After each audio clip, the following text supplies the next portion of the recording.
What's up my G's, and welcome to my review of the 4th episode of the Dragon Quest Dino Daibouken, aka The Adventures of Dai anime. This episode covered half of Chapter 8, Chapter 9, Chapter 10, and even Chapter 11, which makes the anime move at a pretty fast pace. So far, as promised, this anime just keeps getting better and better, and that will continue to happen as we move more and more into the story. Last episode, we left off with Dai facing Ivan, who had turned into a dragon. We start this episode off with the ocean surrounding the island, still looking very rough. There's lightning surrounding a mysterious figure who is standing in the middle of the ocean and staring at the barrier that Ivan made. We switch to Ivan transforming into a dragon, and Dai looking shocked. So far, the visuals are beautiful. We got super bright colors, dark contrasting shading, and the glowing aura effects of the lightning and the fire that burst out of Ivan when he transforms into the dragon. We're still only less than a minute in, and the episode already looks awesome as hell. Brass states that Ivan used the mythical attack spell Puff to transform into a dragon, and that only a true hero can overcome the dragon. He also states that Ivan's skin is harder than steel, which means that the Earth Slash, which relies on physical strength, isn't enough. Gomen-chan leaves to tell Pop about Ivan turning into a dragon. Pop runs to try and stop Ivan from hurting Dai because he thinks that Dai doesn't stand a chance. Dai remembers Ivan's words about the Ivan Slash: Earth, Water, and Sky. He then thinks to himself that using the Earth Slash against the dragon's flames would be useless, since it's a strength-based attack, and that a dragon's flame would require a Wave Slash, which relies on agility instead. Ivan notices Dai's stance and wonders if it would actually work. Pop shows up just in time to witness Ivan's flames being cut in half by Dai, and Ivan actually receiving a small cut on his nose, which causes Ivan to revert back into his human form.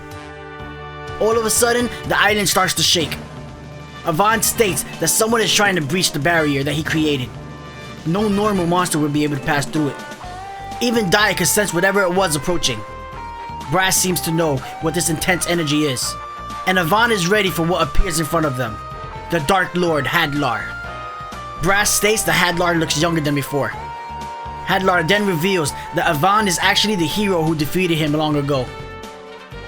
Hadlar is angry that Ivan killed him, and compares the lives of humans to cattle, and says that his life is worth millions of them. Pop takes Dai and Brass to safety, while Ivan faces Hadlar. He states that they will only get in the way. Even Pop wasn't aware of Ivan's identity.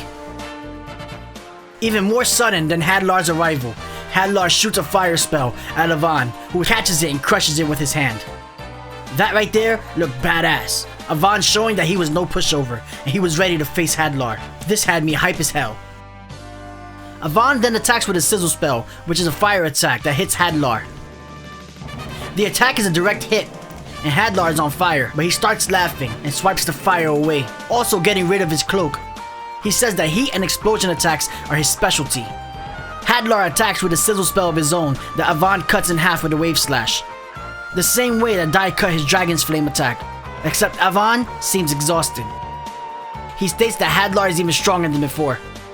Hadlar reveals that someone even stronger than him resurrected him, the Demon Lord Vern, and that he has become the commander of Lord Vern's army.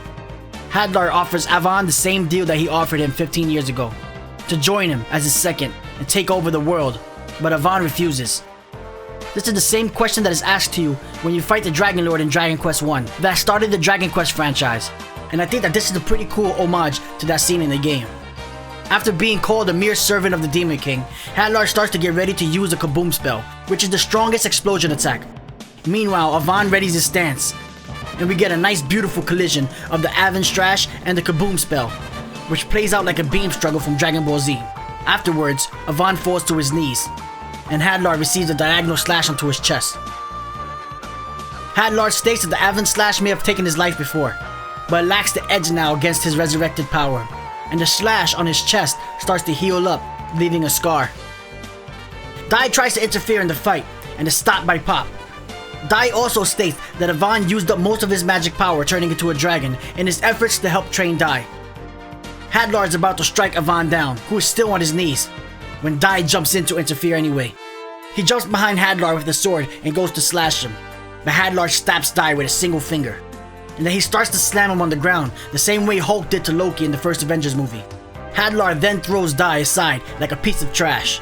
Pop grabs Dai and escapes to safety. It is then that Hadlar realizes that Dai's attack actually drew blood. He then realizes that there's no way he can let Dai live. Hadlar shoots another sizzle spell at Dai, and Yvonne jumps in the way between Dai and the attack and takes a direct hit to the back. And that's the end of the episode. This episode looked amazing, but we should be used to that by now. The story went from looking hopeful to being put in a dire situation. It was revealed that Yvonne was actually the hero who previously defeated the Dark Lord Hadlar. Dai and Pop were now the students of the legendary hero, but they are stuck in a bad situation against the Dark Lord himself now. Yvonne seems to have been caught at the wrong time, where most of his magic power was exhausted from his training with Dai earlier in the day. I feel like this is great story writing.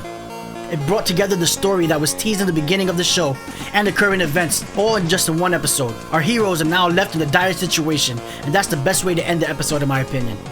These episodes just keep getting better and better, and every week I get more hype. I'm glad that I actually took the time out to learn as much as I could about the Dragon Quest franchise, and I urge you guys to do the same. This franchise is too awesome not to learn about, and I promise that you guys won't be disappointed.